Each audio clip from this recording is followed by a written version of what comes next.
네, 여러분 안녕하십니까. 2024 자동차 소프트웨어 보안 동향 및 대응 전략이라는 주제의 웨비나 진행을 맡은 시놉시스 코리아의 김동훈입니다.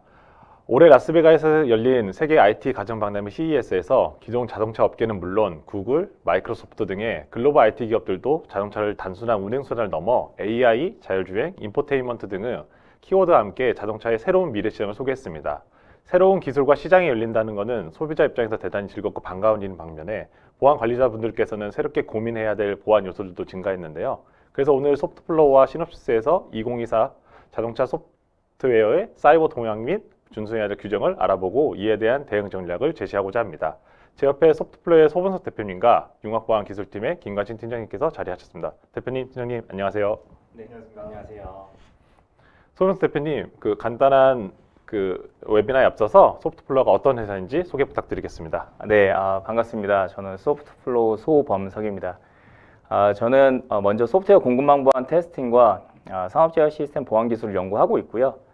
그리고 저희 회사는 소프트웨어 공급망 보안 강화를 위한 정적 분석과 그다음에 SBOM 분석 그리고 퍼징 테스트를 수행하기 위한 솔루션을 제공하고 있습니다. 그리고 산업제어 시스템의 디바이스 플랫폼 기술을 연구하고 있습니다. 네, 대표님 회사 소개 감사합니다. 본 웨비나는 두 세션으로 나누어서 발표가 진행될 예정이며 발표가 마무리된 후 약 10분의 Q&A 시간을 갖도록 하겠습니다. 자, 그럼 소프트플로우가 준비한 2024 자동차 소프트웨어 보안 동향 및 대응 전략을 말씀드리도록 하겠습니다. 먼저 소분석 대표님, 첫 번째 세션 자동차 소프트웨어의 사이버 보안 동향 및 시험 방향을 발표 부탁드리겠습니다. 자동차 소프트웨어의 사이버 보안 동향 및 시험 방안이라는 주제로 발표를 진행하겠습니다. 자동차 도메인에 이미 관심이 많이 있으신 분들은 이제 알고 계실 텐데 그 UN 레귤레이션 155번이 2021년 발효되었고 그다음에 올해 7월부터 유럽 시장 주요국에 출시되는 차량은 이 사이버 보안 관리 시스템을 반드시 준수해야 합니다. 우리나라도 지난 몇 년간 발빠르게 이 사이버 보안에 준비를 해 왔는데요. 그래서 오늘은 이 자동차 소프트웨어의 사이버 보안 동향에 대해 좀 알아보고 사이버 보안 관리 시스템과 ISO 21434 표준에서 말하고 있는 보안 테스팅에 대해서도 말씀드리겠습니다. 네, 오늘 말씀드릴 순서인데요. 먼저 자동차 시장에서의 사이버 보안 기술이 더욱 중요한 요소로 만든 이 자율주행 자동차와 사이버 보안에 대해서 설명드리고 사이버 보안 관리 시스템인 CSMS와 ISO 21434에서 언급하고 있는 보안 테스팅에 대해서 알아보겠습니다. 먼저 자율주행차와 사이버 보안인데요. 최근 자동차 시장의 보안 기술 동향을 좀 살펴보면 보시는 것처럼 5가지 정도로 정리해 볼 수 있습니다. 첫 번째는 자율주행과 보안 기술의 융합입니다. 자율주행차 기술로 자동차 시장이 발전하면서 자율주행 차량의 사이버 보안 문제가 주목이 되고 있죠. 소프트웨어와 다양한 센서 그리고 카메라로 동작하는 이 자율주행차를 대상으로 해커들이 자율주행 시스템을 공격하게 되면 이 운전자의 안전과 생명을 위협할 수 있고 악의적인 공격자가 자율주행차의 제어 시스템에 침입해서 불법으로 조작하거나 차량의 기능을 마비시킬 수도 있기 때문입니다. 그래서 그 어느 때보다 자동차 보안 기술이 강조가 되고 있습니다.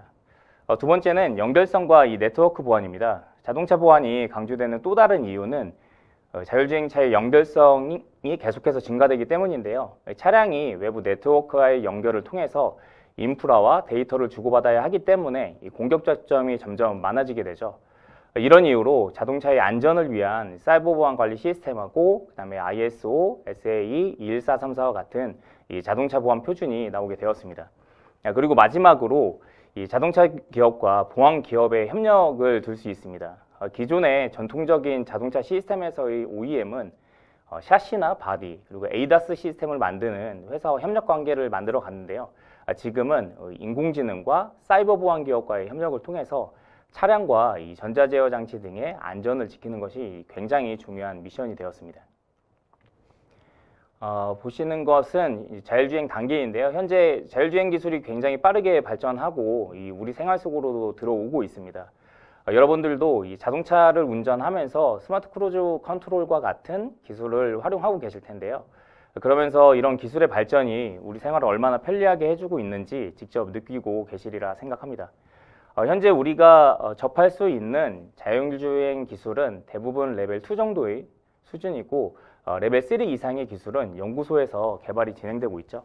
이렇게 자율주행차 기술이 발전하면서 사이버 보안의 중요성도 함께 강조가 되고 있습니다. 왜냐하면 다양한 센서와 통신 시스템 그리고 제어 장치가 유기적으로 동작하는 이 자율주행차는 사이버 보안이 보장되지 않으면 안전하게 운행할 수 없기 때문에 그 어느 때보다 이 자동차 시스템에서의 사이버 보안이 중요해지고 이제 핵심 요소 중 하나로 자리 잡고 있는데요. 자율주행차는 앞으로 여러 분야에 활용될 것으로 예상이 되고 있어요. 그래서 보시는 것처럼 자율주행차의 서비스를 조금 살펴보면 보시는 것처럼 개인용 자율주행차나 아니면 이제 필요할 때마다 예약해서 사용할 수 있는 공유형 자율주행차도 있고요. 그리고 물류 및 배송 서비스와 같은 이 우리 생활 환경에 밀접하게 접목되어서 서비스가 제공이 될 것입니다. 우리나라 몇몇 도시에서는 현재 자율주행 기반의 셔틀버스 서비스가 시범적으로 운영되고도 있고요. 그럼 자율주행차가 이 운영되는 서비스 환경과 보안 기술이 어떻게 구성되어 있는지도 함께 한번 알아보겠습니다. 자율주행차 운영 환경은 이 자율주행차와 이 백엔드 인프라 그리고 통신 채널로 구분해 볼 수 있습니다. 이 자율주행차 내부에는 자율주행을 위한 전자제어 장치와 센서, 카메라, 레이더 등이 이제 유기적으로 연결되어서 이제 자동차를 제어하게 되는데요. 센서, 카메라, 레이더 등을 통해서 이 차량 주변의 환경 정보를 감지하고 이 데이터를 수집하게 됩니다. 그래서 이런 데이터를 바탕으로 이제 주행 경로 등을 결정하고 자율주행 알고리즘을 이제 실행하게 되는데요. 이 백엔드 인프라는 자율주행차와 연결된 서버, 클라우드, 그다음에 이제 데이터베이스 등이 포함이 되고요. 이런 인프라는 자율주행차가 생성한 데이터를 수집하고 분석해서 필요한 정보를 다시 자동차에 전달해주면서 자율주행을 위한 이제 사용자나 서비스를 관리하고 자율주행차의 업데이트를 이제 제공해주게 됩니다. 그리고 통신 채널은 차량과 차량 혹은 이제 차량과 인프라 간에 이제 통신을 제공해주게 되고요. 그럼 이제 자율주행차 환경에 보안 위협은 이제 어떤 것들이 있는지 한번 알아볼 텐데요. 먼저 자율주행차의 가장 큰 보안 위협은 이 자동차의 제어 권한을 탈취하는 것입니다.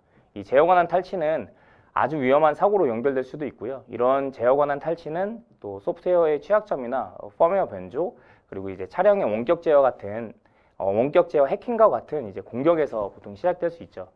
그리고 백엔드 인프라의 보안 위협을 좀 살펴보면은 백엔드 서버나 클라우드 시스템의 정보 유출 그리고 관리자 권한 탈취를 통한 이 데이터 탈취나 변조도 가능하고요. 이제 도스 공격을 통해서 자율주행 서비스를 마비시킬 수도 있습니다. 그리고 끝으로 통신 채널과 관련된 보안 위협을 살펴보면 차량과 인프라 사이의 공격을 통해서 이 통신 정보를 무단으로 획득하고 이 차량의 위치 정보를 파악하거나 아니면 이제 탈취한 데이터를 위변조할 수도 있습니다. 그럼 이러한 이 자율주행 서비스 환경을 안전하게 지켜줄 수 있는 보안 기술은 그럼 무엇이 있는지 한번 알아볼 텐데요. 먼저 차량 보안에는 자율주행차 내부 시스템과 관련된 전자제어 장치, 센서, 카메라, 레이더와 같이 하드웨어나 소프트웨어를 모두 이제 포함합니다. 여기서 차량의 보안을 강화하기 위한 다양한 보안 기술이 있지만 대표적으로는 시큐어 부팅과 소프트웨어 업데이트 그리고 패치 관리를 통해서 보안 취약점을 최소화하는 것이 필요하고요. 그리고 자율주행 소프트웨어의 취약점을 제거할 수 있는 다양한 보안 테스팅 기술을 적용하는 것이 또 필요합니다. 그리고 이제 백엔드 인프라에 대한 보안은 이 차량과 연결된 서버나 그다음에 클라우드, 데이터 센터 등을 보호하는 것을 의미하는데요. 이 백엔드 인프라의 보안을 강화하기 위해서는 네트워크 방화벽이나 침입 탐지 시스템 그리고 이제 데이터베이스 암호화나 적군 통제 기술들도 있고요. 그리고 이제 최소 권한 관리를 통해서 이제 외부에서부터 외부로부터 오는 침입을 탐지하고 대응하는 보안 기술을 적용하는 것이 필요합니다. 그리고 이제 마지막으로 통신 채널 보안인데요. 통신 채널에서는 이 차량 간 통신이나 차량과 인프라 간의 통신을 가로채거나 혹은 변조해서 이제 차량의 동작을 제어하거나 민감한 정보를 이제 탈취하는 것을 방지하는 게 필요한데요. 이를 위해서는 안전한 프로토콜과 암호화 기술을 적용해서 데이터를 보호하고 무활성을 확인하는 것이 중요합니다. 그래서 1990년대 초반부터 이 V2X 통신 기술이 연구 개발되고 있고요. 실제 환경에서 이제 실증 과정을 거치면서 현재까지 발전을 해오고 있습니다. 예, 앞서 말씀드렸던 내용을 이 자동차 생명주기와 이제 기업의 보안 관리 관점에서 정리를 한번 해봤어요. 그래서 먼저 기업은 전사적인 사이버 보안 목표를 설정하고 이 전담 조직과 담당자를 배정해서 이제 관리하는 것이 굉장히 중요한데요. 현재 자동차 기업에서 가장 어려워하는 것 중에 하나가 바로 이 보안 관련 전담 인력이 부재라는 것입니다. 그래서 차량과 전자제어 장치에 포함되어야 하는 이 보안 기술을 적용할 때 이제 회사 차원의 보안 시스템을 운영하는 것도 굉장히 중요하지만 이 개발 단계에 필요한 보안 기술을 적용하기 위해서는 이제 별도의 보안 전담 조직이 보안 도구와 보안 시스템을 운영하면서 연구개발 조직의 R&D 활동을 지원하고 그리고 이제 연구개발 조직 내부에서도 개발 단계의 보안 기술을 적용하기 위한 이제 보안 전문 인력을 이제 갖추는 것이 아주 중요하게 필요하고요. 특히 기존의 이 ISO 26262 활동에는 없는 보안 위협 분석이나 침투 테스트 그리고 소프트웨어 구성 분석을 위한 이제 새로운 업무들이 있어요. 그래서 이런 새로운 업무를 위한 업무 절차를 마련하고 그다음에 이제 연구 개발 단계에서 뭐 퍼징 테스트와 같은 보안 테스팅이나 혹은 보안 테스팅이나 이런 검증 기술을 도입하기 위해서는 이제 전문 인력과 보안 전담 인력과 소프트웨어 엔지니어의 이제 협업이 필요하게 되는 거죠. 그리고 생산 단계에서도 이 암호키를 주입하거나 차량의 지속적인 취약점을 모니터링하고 취약점을 대응하는 것이 필요한데요. 그리고 또 사이버 보안 그 사고가 만약에 이제 발생이 되었으면 이에 대한 영향을 최소화하고 사고에 대한 재발 방지를 위한 이 사고 대응 체계를 마련하는 것도 이제 필요합니다. 그 다음은 그 자동차 사이버 보안 법 제도와 그다음에 국제 표준 그리고 이제 보안 테스팅에 대해서 좀 알아볼 텐데요.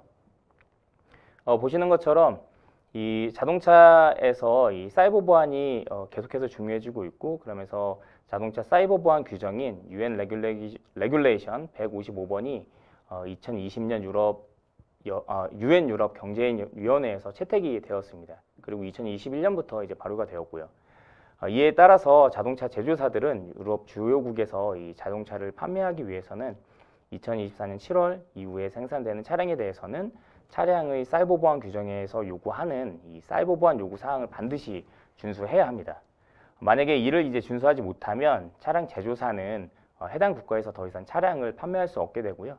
유럽뿐만 아니라 이제 일본에서도 UNR 155를 차량 사이버 보안 규정인 도로 운송 차량법에 이제 반영을 했어요. 그래서 일본에서도 사이버 규정의 준수가 필요하게 되었고요. 이 UNR 155가 적용되는 대상을 좀 살펴보면 보시는 것처럼 이 승용차와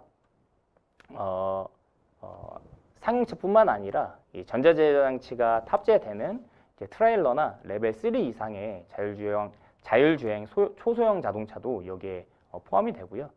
그리고 이 UNR 155에서 요구하는 이 사이버 보안 요구 사항을 살펴보면 차량 제조사는 이 사이버 보안 관리 시스템이 개발, 양산, 그리고 양산 후 단계 전체를 모두 고려하고 있는지를 이제 입증하거나 혹은 이 사이버 위협과 취약점을 모니터링하고 이에 대한 대응이 지속적으로 유지하는 것이 필요하게 되는데요. 이걸 이제 CSMS라 불리는 이 사이버 보안 관리 시스템을 갖추고 있는지 이제 확인하는 것이 가장 이 핵심적인 내용입니다. 다음은 UNR 155의 차량 형식 승인 절차에 대해서 좀 말씀드릴 텐데요. 차량의 형식 승인은 자동차가 사이버 보안을 고려해서 제작되었음을 이제 국가별 승인기관이나 혹은 승인기관이 인정한 시험 인증기관에 증명하는 이 과정이에요. 그래서 형식 승인을 위해서는 이제 차량 제조사는 사이버 보안 요구사항을 준수하고 그에 대한 증빙을 승인기관이나 시험 인증기관에 이제 제출하는 게 필요하고요. 형식 승인에서 OEM에게 가장 중요한 것은 앞서 말씀드렸던 것처럼 이 CSMS 인증을 획득하는 것이고요. 그리고 차량의 위험 평가를 수행해서 식별된 위험을 적절히 처리하는 것이 필요합니다. 그리고 차량 제조사는 차량에 대한 사이버 공격을 탐지하고 방지하는 것이 필요하고 또 차량 형식과 관련된 보안 위협과 취약점 그리고 이제 사이버 공격 탐지 활동 등을 이제 모니터링하는 것이 중요하게 필요하게 되었습니다. 다음은 이 사이버 보안 환경을 환경 조성을 위해서 사이버 보안 관리 시스템의 이제 프레임워크를 보시는 것처럼 좀 정리해 보았는데요. 먼저 프레임워크 구성을 위해서는 이 전사적인 노력이 좀 필요합니다. 특히 각 업무 담당자의 역할과 책임을 명확히 해서 구성원들의 적극적인 임무 수행이 필요한데요. 보시는 것처럼 이 프레임워크는 4가지 영역으로 좀 분리해서 구성이 되어 있어요. 그래서 먼저 이 정책에서는 자동차 생명주기의 모든 단계에 적용되는 보안 목표와 이를 달성하기 위한 원칙을 명시하는 게 중요하고요. 그리고 사이버 정책은 일반적으로 규정과 지침으로 구성되고 이 프로세스는 절차서와 가이드라인으로 구성할 수가 있죠. 그리고 사이버 보안 정책을 통해서 사이버 보안에 대한 기업의 목표와 이제 방향을 제시할 수도 있고요. 그리고 두 번째 역할과 책임에서는 이 개발자와 시험 담당자 그리고 뭐 보안 엔지니어, 보안 관리자와 같이 다양한 역할과 그 역할에 대한 책임을 명확하게 정의하는 게 필요합니다. 역할과 책임은 이 자동차 생명주기의 각 단계에서 필요한 보안 조치를 적용하는 데 중요한 요소로 이제 작용을 하고요. 그리고 세 번째 수행 활동인데요. 수행 활동은 위험 분석과 평가, 그리고 보안 요구 사항의 정의, 보안 기능 검증하고 테스트, 그리고 보안 취약점을 관리하는 활동들이 여기에 이제 포함됩니다. 그리고 마지막으로 이 관리체계 운영 부분인데요. 관리체계 운영은 보안 이벤트나 재해 대응, 그리고 뭐 앞서 말씀드렸던 것처럼 지속적인 보안 감사하고 이제 검토하는 활동들이 여기에 포함되고요. 예, 관리체계 운영은 자동차 생명주기 동안 이제 보안 정책과 절차를 준수하고 보안 사고에 대응하면서 지속적인 보안 개선을 이제 수행하는 것을 목표로 하고 있습니다. 네, 그 다음으로는 ISO SAE 21434인데요. 이 ISO 21434에서는 자동차 시스템 생명주기 전체의 이 보안 요구 사항을 다루고 있어요. 그리고 보시는 것처럼 이제 15개 장으로 구성이 되어 있고요.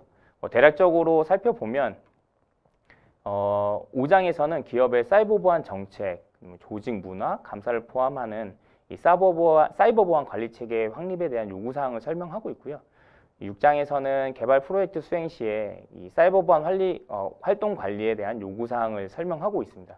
예를 들면 컨셉 단계나 제품 개발 단계 혹은 이제 위협 분석 및 위험 평가에서 수행되어야 하는 사이버 보안 관련 활동에 대한 정보가 이 사이버 보안 계획서로 작성이 되어야 한다라는 것들이 있고요. 7장에서는 OEM이 사이버 보안 활동을 협력사와 수행할 때 필요한 요구 사항이 설명이 되어 있습니다. 따라서 이 협력사도 사이버 보안 목표와 사이버 보안 요구 사항을 만족할 수 있는 환경을 마련하는 게 이제 필요하고요. 뒤로 좀 넘어가서 10장에서는 제품 개발 단계의 요구 사항을 설명하고 있습니다. 그래서 사이버 보안 명세에 따라 제품의 아키텍처가 설계되고 통합 및 검증 활동을 통해서 컴포넌트의 구현과 함께 사이버 보안 요구 사항을 만족하는지 검증을 진행하게 됩니다. 그리고 11장에는 보안 테스팅과 관련된 내용들이 있고요. 그리고 15장에는 아이템에 대한 위협을 식별하고 평가하는 데 사용하는 이제 방법론인 타라를 설명하고 있습니다. 네, 다음은 이 자동차 사이버 보안 규정인 UNR 155번과 이 ISO 21434의 연계성인데요. UNR 155와 UNR 155 해설서에서는 이 차량 제조사가 차량 사이버 보안 규정을 준수하고 증빙하기 위해서 이 ISO 21434의 요구사항과 산출물을 활용할 것을 권장하고 있습니다. 네, 그리고 보시는 건 이 ISO 21434의 이 베리피케이션과 밸리데이션, 그 다음에 이제 보안 테스팅과 관련된 내용을 V 모델에 이제 대입해 본 것인데요. 개발 초기 단계에서는 이 타라 분석을 통해서 보안 위협을 식별하고 보안 위험을 제거하거나 완화할 수 있는 보안 요구 사항을 이제 개발 초기 단계, 2단계에서 이제 도출하게 되고요. 그리고 설계 단계에서는 뭐 미스라 코딩 가이드라인을 적용하기 위해서 테일러링 작업을 수행하거나 가이드라인을 준수하면서 소프트웨어를 개발하게 되겠죠.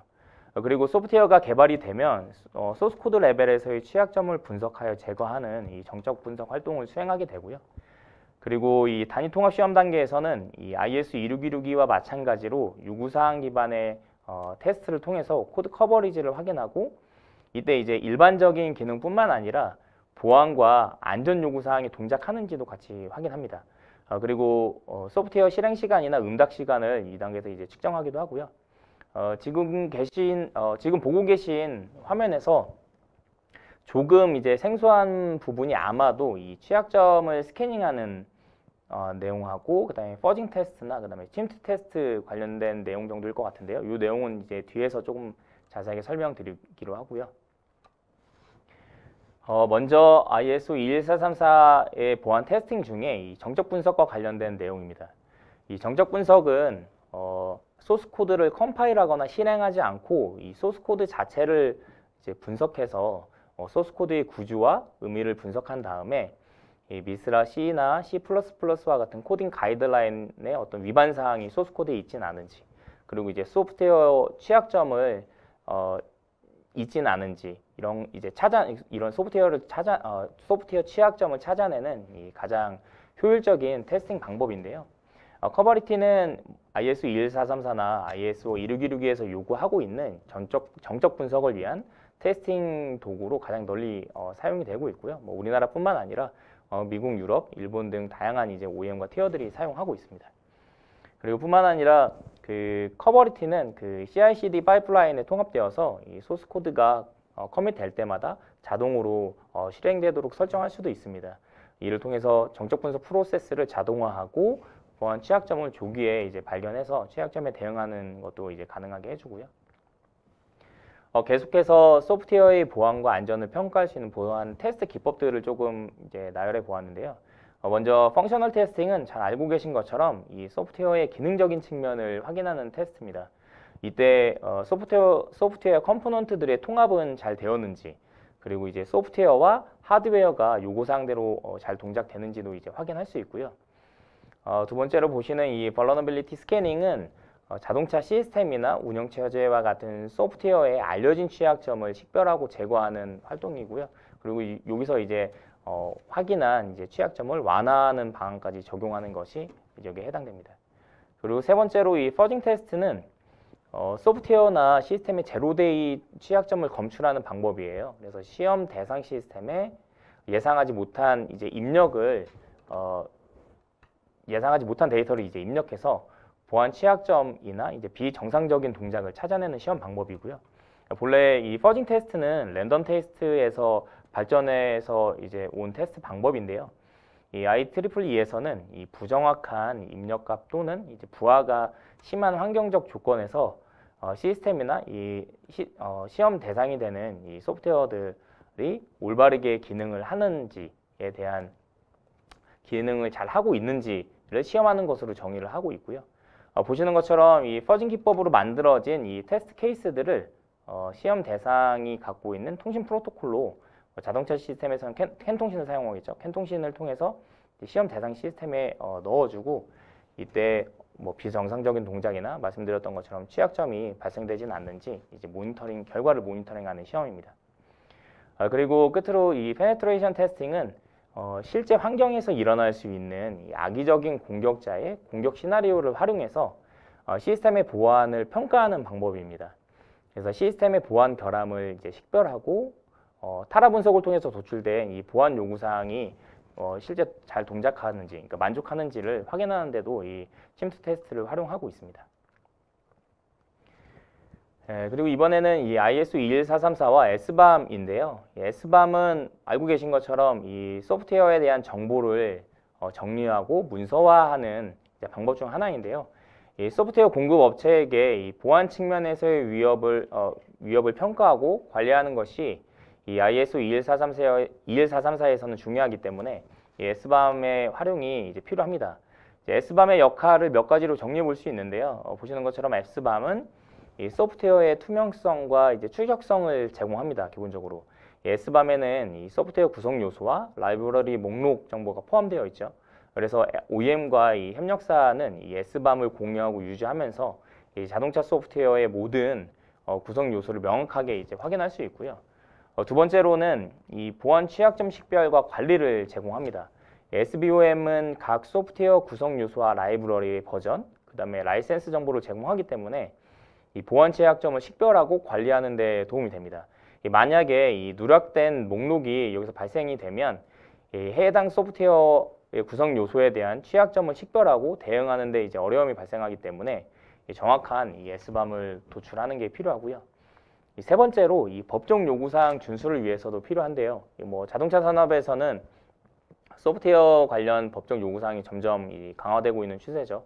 그래서 SBAM을 유지하고 업데이트함으로써 이 OEM과 협력사는 이 법적 준수를 위한 요구사항을 충족시키고 관련 구경을 이제 준수할 수 있고요. 끝으로 문제 해결과 이제 유지 보수가 용이해집니다. 유지 보수성이 향상되는 건데 SBAM은 자동차 소프트웨어의 그 문제 해결과 유지 보수를 위한 중요한 도구로 이제 활용될 수 있습니다.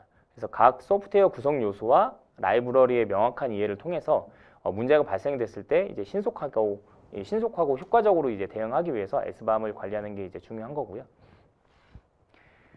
그래서 오늘 말씀드린 이 CSMS와 ISO 21434는 이 자동차 사이버 보안을 강화하기 위한 이제 중요한 프레임워크이고 이제 표준이죠. 이 두 가지의 가장 중요한 보안 기술을 보시는 것처럼 5가지로 정리해 보았는데요.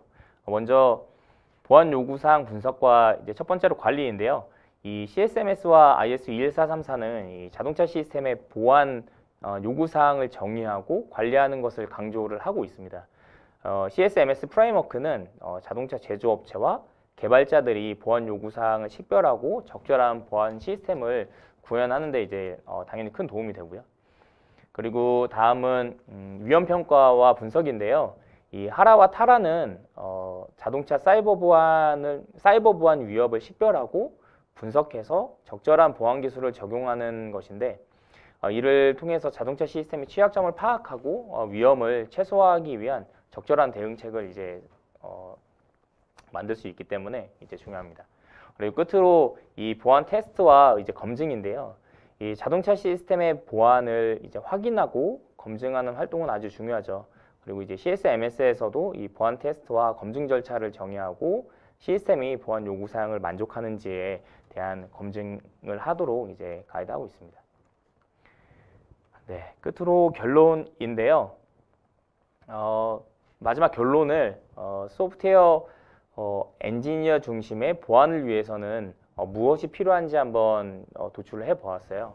그래서 보시는 것처럼 5가지 정도로 좀 정리를 해 보았는데 소프트웨어 보안에는 이제 개발부터 테스트, 생산까지 통합된 접근 방식의 팀워크가 이제 필요합니다. 하지만 개발 조직을 위해 포함한 이 모든 부서가 공동의 보안을 실현하기 위해서는 이제 해결해야 할 장애물들이 좀 많이 있습니다. 왜냐하면 이 소프트웨어 엔지니어 분들은 이제 보안 말고도 많은 임무를 수행해야 하기 때문에 보안까지 추가된 업무를 수행하는 것은 이제 결코 쉽지가 않습니다. 그리고 소프트웨어 엔지니어 분들이 보안을 위한 교육을 받거나 혹은 이제 보안을 위해서 시간을 투자를 못하는 경우들도 굉장히 많아요. 그래서 소프트웨어 엔지니어 중심의 보안을 강화하기 위해서는 보시는 것처럼 보안 인식의 강화나 그리고 이제 자동화 도구를 도입해서 이제 업무를 효율화하는 것들, 그 다음에 보안 요구 사항을 통합하고 CI/CD 환경을 구축하는 것, 그 다음에 끝으로 이제 지속적인 학습과 개선이 필요한데요. 먼저 이제 보안 인식 강화는 이제 보안을 개발 프로세스의 일부로 포함시키기 위해서 이 개발자분들에게 이제 보안의 중요성을 이제 인식할 수 있도록 하는 것입니다. 그래서 개발자분들이 보안 위험에 대해 교육을 받으면서 보안 문제를 인식하고 보안을 개발 프로세스 일부로 이제 받아들일 수 있도록 하는 게 이제 중요하고요. 그리고 당연히 이제 자동화 도구의 도입인데 이제 보안 테스트와 검증을 자동화하면 보안 프로세스를 효율적으로 이제 운영할 수 있는 건 당연하잖아요. 그래서 앞서 말씀드렸던 것처럼 정적 분석이라든지 퍼징 테스트와 같은 이제 시험 도구들을 도입해서 취약점을 빠르게 발견하고 이제 소프트웨어를 수정할 수 있도록 지원하는 게 필요하죠.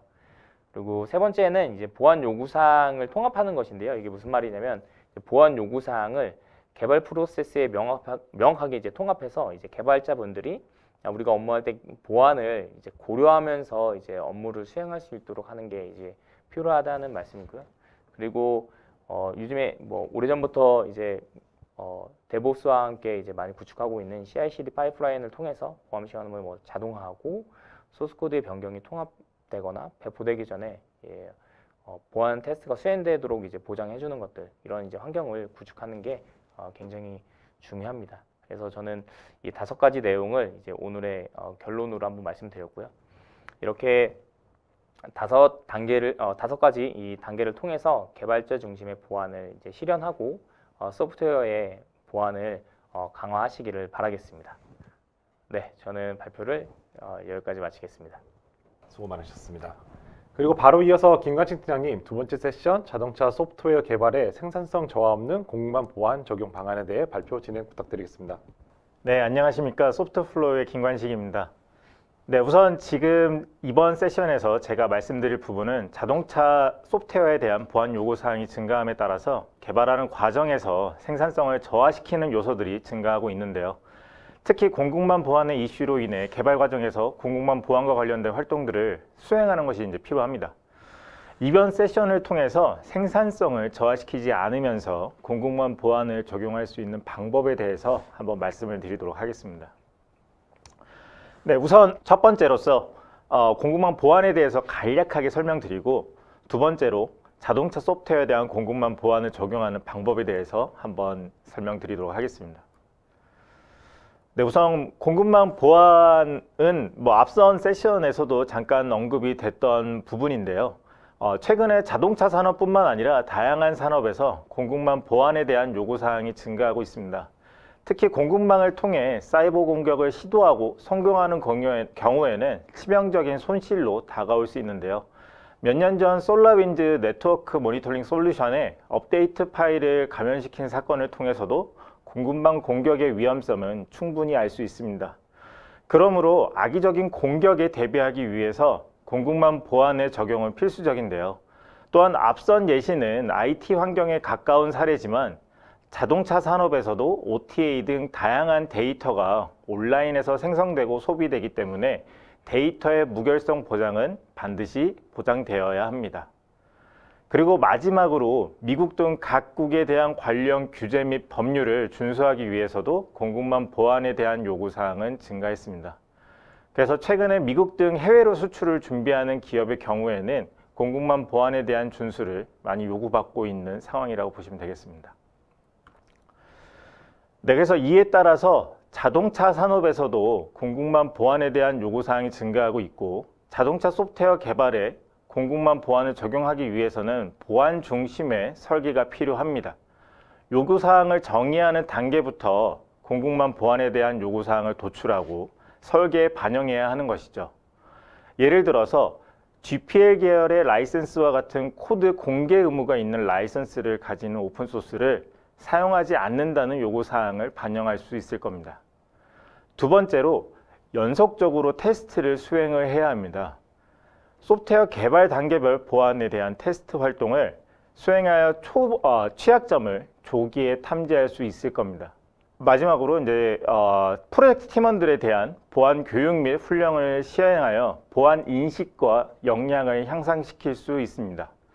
예를 들어서 보안 코딩 규칙에 대한 교육을 통해 코드 작성 시에 주의해야 할 점 등을 교육을 하면서 코드 내 취약점이 삽입될 수 있는 위험을 줄일 수 있을 겁니다. 네, 그래서 이제 우선 앞서 언급한 주요 활동들에 대해서 생산성 저하 없이 공급망 보안을 적용하기 위해서는 자동화된 프로세스를 활용하는 것이 필수입니다. 사람이 수동으로 하는 것에는 한계가 있고 휴먼 에러를 또한 고려를 해야 하는데요. 그리고 이제 주요 기능에 대한 핵심 및 리소스에 대해서 선별적으로 보안을 적용하는 것도 고려할 수 있는 부분이 될 것입니다.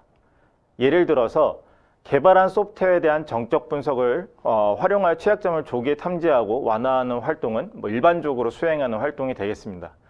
하지만 오픈소스에 대해서 정적 분석을 수행하여 취약점을 탐지하고 수정하는 것은 쉽지 않은 일이고 일반적이지 않은 일일 겁니다. 또한 코딩 규칙 적용 등 주요한 모듈에 한해서 추가적인 활동을 수행하는 것을 고려할 수도 있을 겁니다. 네, 그리고 이제 성능 테스트도 지속적으로 수행하여 보안성 적용에 미치는 영향을 분석을 해야 합니다. 이 또한 수동으로 수행하는 것은 생산성을 저하시키는 요소가 될 수가 있고 그로 인해서 자동화 환경을 구성하는 것을 고려해야 합니다. 네, 그리고 이제 마지막으로 보안 정책 및 시스템을 지속적으로 관리하여 업데이트하는 최신의 상태를 유지하는 것이 중요합니다. 이는 알려진 취약점은 계속 발견이 되고 공개가 되기 때문에 사용하는 오픈소스에 대해서 알려진 취약점을 모니터링하고 조기에 완화하는 것이 필요한 것이죠. 그래서 이제 우선 공구만 보안의 핵심 원칙에 대해서 말씀을 드리면 자동차 소프트웨어 보안 위협을 정량화하고 평가해서 중요도에 따라서 대응을 해야 합니다. 자동차 소프트웨어 개발 과정에서 위험의 정량적 평가는 개발한 소프트웨어에 대해서 취약점이 있는지 확인하고 발견된 취약점은 위험도에 따라서 등급을 나눌 수 있습니다. 또한 활용한 오픈소스의 경우에도 라이센스 위반에 대한 위험이나 알려진 취약점에 대한 위험이 있을 수 있고 이 또한 위험에 따라서 등급을 나눠서 정량적으로 평가를 할 수가 있습니다. 그리고 다각화된 방어 메커니즘을 결합하여 다층 보안 체계를 확립하는 것도 중요합니다. 이번 세션에서는 개발한 소프트웨어와 활용하는 소프트웨어에 대한 위험을 정적 분석을 통한 확보 방안을 주제로 설명하고 있으나 앞선 세션에서 말씀드렸던 퍼징 테스트라든지 침투 테스트와 같은 다양한 테스트 기법이 있고 이러한 기법들을 다양하게 활용하여 제품을 출시하기 전에 혹은 양산하기 전에 혹은 출시 이후에도 지속적으로 유지 관리할 수 있습니다. 마지막으로 규제를 준수하는 것입니다. 세계 각국의 보안 규제를 준수하고 산업표준을 중용하여 안정적인 운영을 유지하는 것이 핵심 원칙이 되겠습니다. 네, 그래서 이제 자동차 소프트웨어 개발에서 어떠한 보안 위협이 있는지를 한번 자세히 들여다보면 우선 보안 위협으로 내재된 취약점이 있을 수 있습니다. 내재된 취약점은 다양한 루트를 통해 삽입이 될 수 있는데요. 개발한 소프트웨어는 잘못된 코드 작성으로 인해서 취약점이 삽입이 될 수도 있고 또는 취약점을 가진 오픈소스를 활용해서 제품에 그 취약점이 삽입이 될 수가 있습니다.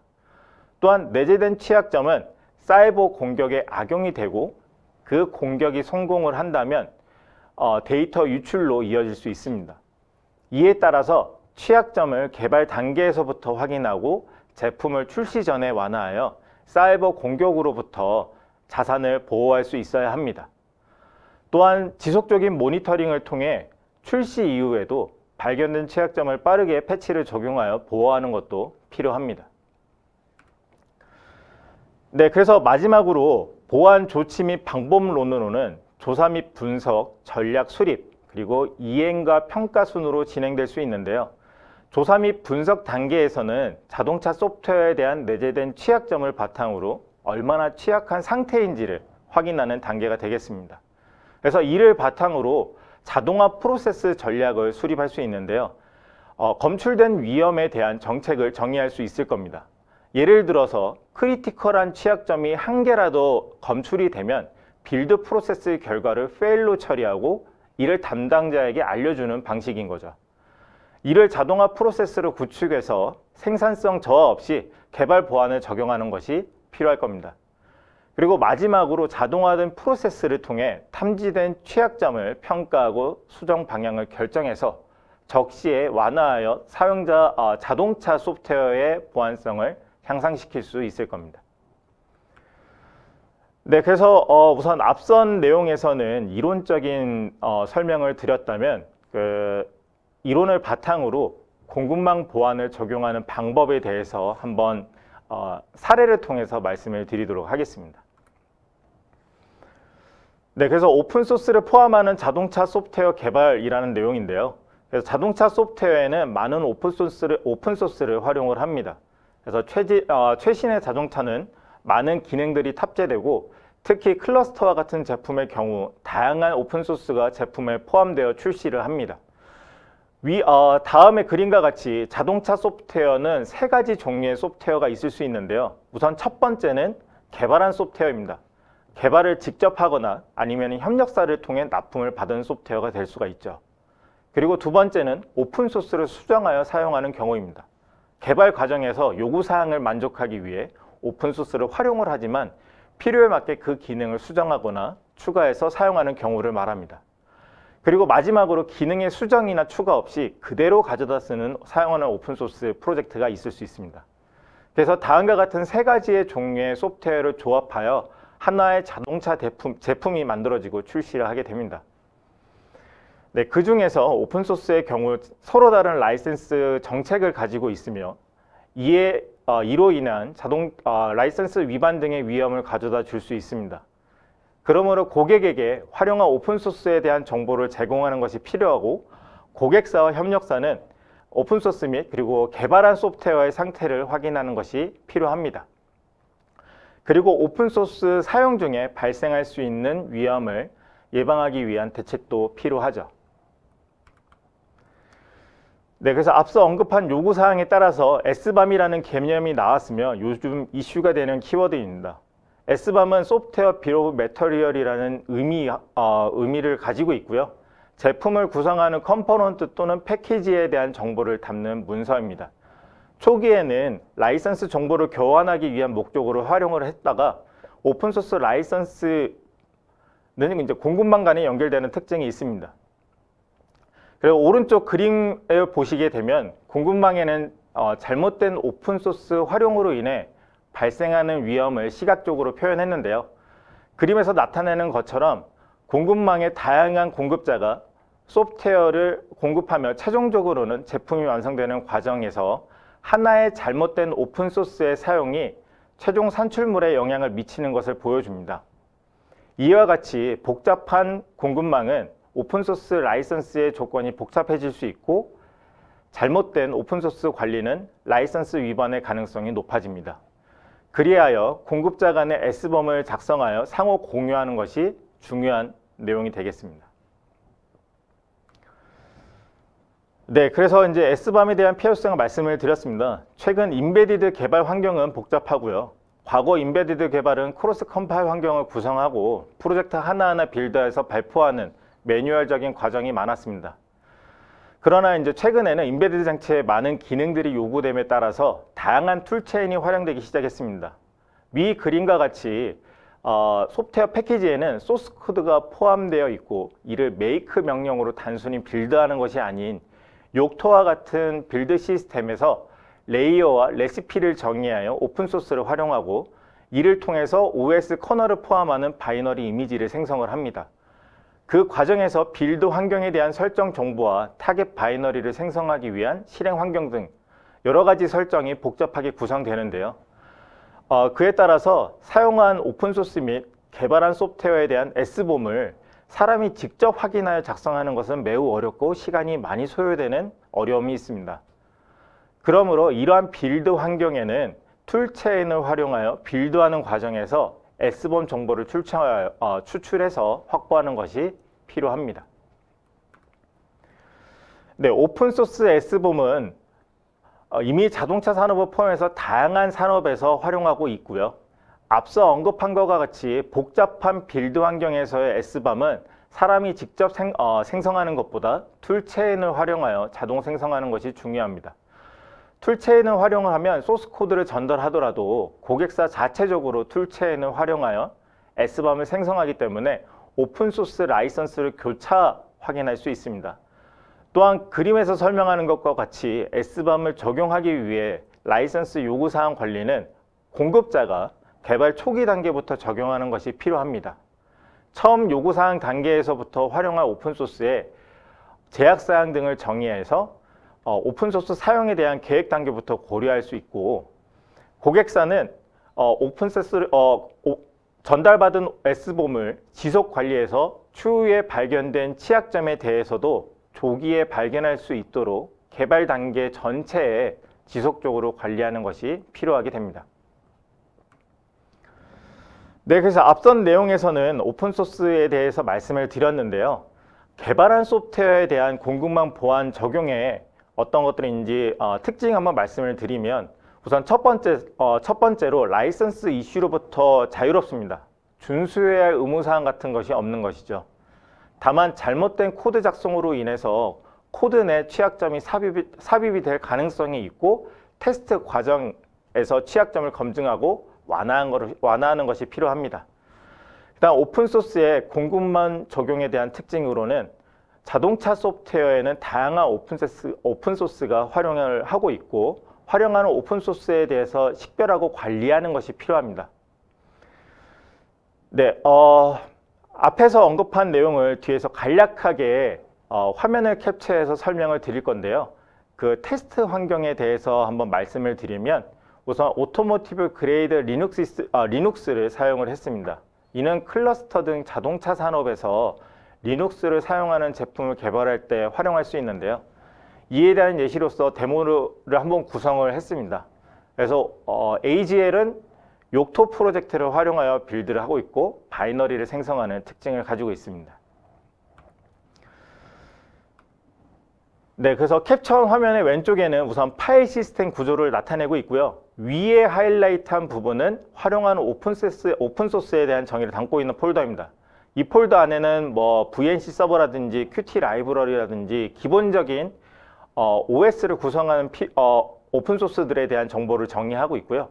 그 아래에 하이라이트 되어 있는 부분은 개발한 소프트웨어에 대한 정의를 담고 있는 폴더입니다.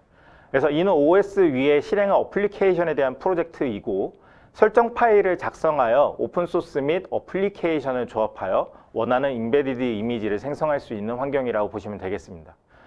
마지막으로 오른쪽 편집기에 열린 파일은 개발한 소프트웨어에 대한 정적 분석을 하기 위한 설정 파일이고요. 그 안에 개발한 프로젝트에 대한 클린과 빌드 명령을 정의하고 있습니다.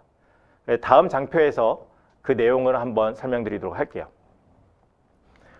네, 그래서 왼쪽에 보면 우선 정적 분석 단계에 대해서 설명을 하고 있고요. 우선 첫 번째 단계는 파일 정보를 수집하는 단계입니다. 그래서 빌드 과정에서 7개의 파일을 식별을 했다는 것이 표기가 되어 있고요. 두 번째 화면은 7개의 파일을 분석했더니 16개의 취약점을 탐지했다라는 것을 의미합니다. 그리고 세 번째 화면에서 그 분석된 결과와 분석한 파일에 대한 정보를 웹서버에다가 게시를 하는 단계라고 보시면 되고요. 그 정적 분석에 대한 분석 결과를 오른쪽 화면에서 웹을 통해서 확인을 할 수가 있습니다. 네, 그 다음에 이제 오른쪽 화면을 보시게 되면은 뭐 여러 가지 내용들이 있는데요. 우선 상단에는 위반 목록을 표시를 해주고 있고 위반 목록을 선택을 하면 상세 위반 사항에 대해서 간략하게 표기를 하고 있습니다. 그 다음에 각각의 상세 위반 항목에 대해서는 오른쪽에 보시는 것처럼 위반 사항 관리를 할 수가 있게 되고요.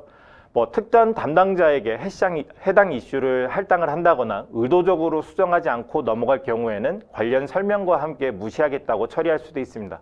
처리된 결과는 코드가 변경되더라도 계속 유지를 합니다.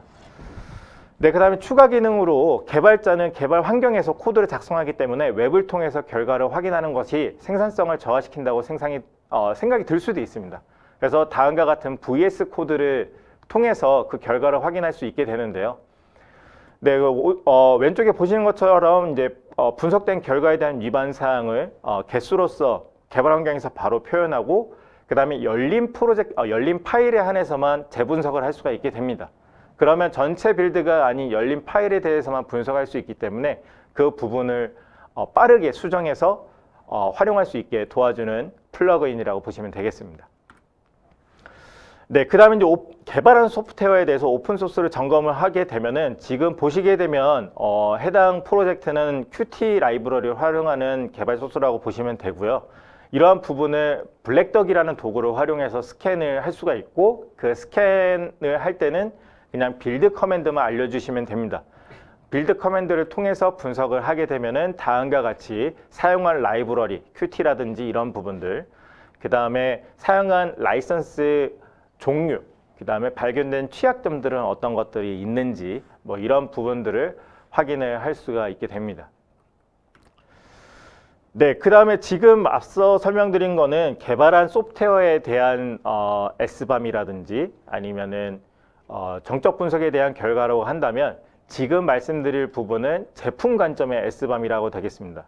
여기도 마찬가지로 빌드 환경과 연동을 할 수가 있고요. 앞서서 설명드렸던 거는 빌드 환경에 특정 모듈에 대한 커맨드 라인, 빌드에 대한 커맨드 라인을 제공했다고 보시면 되고요. 제품 관점이라고 해서 빌드 명령만 달라지는 거고 빌드 명령만 알려주면은 제품 관점에서 SBAM도 생성을 할 수가 있게 됩니다. 그래서 지금 하이라이트된 부분이 제품 관점에서 어떤 특정 이미지를 생성하기 위한 커맨드를 알려준 거라고 보시면 되고요. 요 다음에 화면에서 보시는 것처럼 전체 오픈소스, 예를 들어서 이게 클러스터라고 가정을 하면 클러스터에 대한 전체 사용 오픈소스 리스트 및 취약점을 점검할 수가 있게 됩니다. 그래서 뭐 쭉 설명드렸던 것처럼 프로덕트 관점에서는 프로덕트에 대한 빌드 커맨드, 내가 특정 모듈만 분석하고 싶다고 하면은 특정 모듈에 대한 빌드 커맨드만 알려주면 그 커맨드에 따라서 정적 분석 및 S본물 분석을 할 수가 있게 됩니다.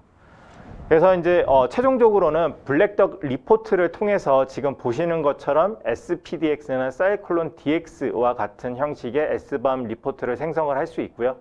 이 S밤 리포트를 OEM에다가 제출할 수 있고, OEM은 제출받은 S밤 리스트를 블랙덕에다가 임포트만 하면은 지속적으로 관리를 해서 새로 발견된 취약점이 발견하면은 그에 대한 알림을 자동으로 받을 수가 있게 됩니다. 그래서 앞서 말씀드린 도구를 포함해서 툴체인에 대해서 데브셋옵스를 구축을 하면 개발자는 코드 작성에만 집중할 수 있고, 코드 레포지토리로 커밋을 하면 자동화 프로세스를 통해서 방금 말씀드렸던 활동들을 수행을 할 수가 있습니다. 그래서 코베리티나 블랙덕에서는 분석 대상에 대한 취약점을 각각 웹을 통해서 제공하고 있는데요. 또한 서로 다른 취약점 점검 도구를 활용한다면 각 도구에서 제공하는 UI를 통해서 그 결과를 확인을 해야 합니다.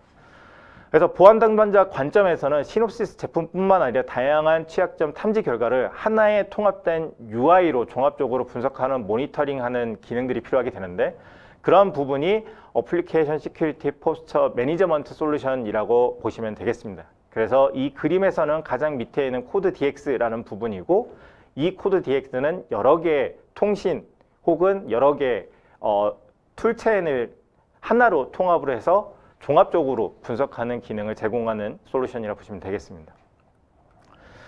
그래서 오늘 드린 말씀을 좀 정리를 해보면, 개발한 소프트웨어에 대해서는 빌드 환경과 연동하고 정적 분석을 통해서 코드 내 잠재된 취약점을 탐지할 수 있게 되고요. 조기에 완화할 수 있습니다. 그래서 오픈소스 소프트웨어 또한 정적 분석을 통해 활용을 해서 오픈소스 목록, 그 다음에 라이선스 타입, 알려진 취약점 정보들을 확인해서 조기의 위험을 탐지할 수 있습니다. 그리고 데브셋옵스와 같은 프로세스를 도입을 해서 담당자가 직접 수행하는 것이 아니라 툴체인에 대한 자동화 프로세스를 구성해서 담당자의 개입 없이 공급만 보안을 적용할 수 있을 겁니다. 그래서 최종적으로는 담당자가 여러 가지 툴체인을 활용해서 여러 가지 UI를 활용하는 것보다 ASPM 솔루션을 활용해서 하나의 대시보드에서 취약점 정보를 종합적으로 관리하는 것을 활용할 수 있게 될 겁니다. 네, 우선 발표는 여기서 정리하도록 하겠습니다. 네, 팀장님 발표 잘 들었습니다. 수고 많으셨습니다. 발표 중 채팅창에 많은 분들 질문을 주셨는데요. 우선 좀 시간이 많지 않아서 시청자분들께서 주신 질문 중 일부만 선정하여 질문을 먼저 드리도록 하겠습니다. 방송 중에 답변 드리지 못한 질문은 추후에 저희가 메일을 통해서 개별적으로 답변 드리도록 하겠습니다. 먼저 소범석 대표님께 질문을 좀 드려볼 텐데요. S밤의 소프트웨어 목록이 누락될 수도 있을까요? 네, 그 S밤을 이제 많은 회사들이 그 SVM 문서를, 그러니까 S밤을 만들 때 다양한 방식으로 만들고 계세요. 이 다양한 방식이라는 건 어떤 회사는 사용 도구를 사용해서도 만들고, 또 어떤 곳은 이제 오픈 소스 도구를 활용해서도 S밤을 만들고 있는데요. 이 각 도구들마다 갖고 있는 이 분석 기술이 차이가 있기 때문에 이제 어떤 도구에서는 검출하지 못한 그 소프트웨어 구성 요소를 다른 도구에서는 이제 검출할 수도 있습니다. 근데 이제 여기서 중요한 부분은 그 SBOM에 이제 누락된 목록이 생기게 되면 여기서 이제 문제가 발생될 수도 있는데요. 이게 무슨 얘기냐면, 만약에 이제 우리가 알지 못한 이제 소프트웨어 구성 목록이 있었고, 만약에 거기에서 이제 취약점이 발견해서 어떤 보안 사고라든지 문제가 발생이 되면 이제 그 자체로도 문제가 되지만, 이게 이제 여러 자동차 시장에선 특히 OEM과 여러 협력사들이 이제 협업을 하면서 일을 하고 있는데요. 그 환경에서 이제 추적하지 못한 이제 소프트웨어 구성 목록이 있으면 거기에서 만약에 이제 알지 못했던 목록에서 취약점이 발견되면 이에 대한 이제 뭐 책임 소재, 그러니까 책임 문제가 발생될 수 있기 때문에 이제 S밤을 정확하게 분석하는 이제 기술과 이제 노하우를 확보하는 게 굉장히 중요하죠. 네. 팀장님 좀 질문을 드려볼 텐데요. 욕토에서도 SPDX 포맷의 S밤 생성 기능을 제공하고 있는데 아까 잠깐 보여준 블랙덕과 혹시 차이가 있나요? 예. 우선 블랙덕하고 욕토에서 생성한 SPD 포맷의 차이를 한번 말씀을 드리면, 우선 첫 번째로는 포괄적인 스캔을 블랙덕에서 제공을 해요. 그래서 블랙덕은 이제 오픈소스뿐만 아니라 개발한 코드 혹은 이제 독점 코드를 모두 포함해서 소프트웨어 구성 요소에 대한 분석을 수행을 합니다. 거기에 추가적으로 이제 종속성이나 취약점, 그다음에 라이선스도 이제 식별을 하고요. 두 번째로는 우선 중앙 집중적으로 관리를 해서 전체 프로젝트에 대해서 분석하고 거기에 대한 결과를 모든 사용자한테 다 공유할 수 있는 부분들이 이제 장점이 될 수가 있습니다. 그다음에 마지막으로 이제 사용자 정의에 따른 정책을 블랙덕에서 적용할 수 있게 되는데요. 예를 들어서 GPL 계열의 라이선스를 가지는 오픈소스를 사용하면 안 된다는 규칙을 정책으로 반영을 하면 위반이 발생할 경우에는 알람을 사용자한테 띄운다든지 여러 가지 정책들을 활용할 수 있게 됩니다. 네, 팀장님 답변 감사합니다. 네. 네, 바쁘신 와중에 저희가 마련한 시놉시스와 소프트플로가 마련한 2024 자동차 소프트웨어 보안 동향 및 대응 전략 웨비나를 이제 마치도록 하겠고요. 다음에 한번 또 좋은 자리에서 또 뵙도록 하겠습니다. 모두 감사합니다. 안녕히 계십시오. 네, 감사합니다.